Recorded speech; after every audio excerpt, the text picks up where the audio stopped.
Студентите кои студираат на 100 најдобри универзитети во светот со државна стипендија или студираат во Македонија, како и оние што се прогласени за најдобри студенти, ќе имаат предност при вработување во државните универзитети како наставен и научен кадар. Ова го предвидува новиот закон за високо образование кој го презентираше министерката за образование и наука Весна Јаневска.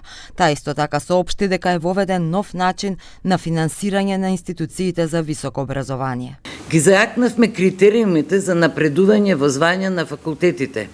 Секој кој ќе аплицира за избор во звање, доцент, вонреден или редовен професор, од сега ќе има обврска до изборот да изработи и објави најмалку 6 до 7 трудови, од кои 3 до 4 треба да бидат објавени во списание со импакт фактор, односно фактор на влијание од базите Web of Science или Scopus.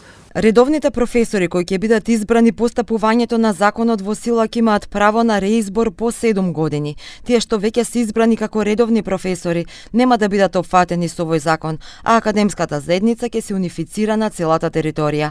Мандатот на ректорите ќе трае 4 години наместо сегашните 3 години, а моделот за избор на ректор исто така ќе се промени.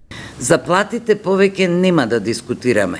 Зголемени се за 14% минатата година, а зголемен е и буџетот за поддршка на научно-истражувачката дејност од 380 милиони денари во 2024 на 773 милиони денари оваа година, повеќе од двојно. Министерството за образование и наука подготви нов закон за високо образование и наука, кој се очекува да обезбеди академско образование со повисок квалитет и да го охрабри научниот и истражувачкиот активизам во земјата.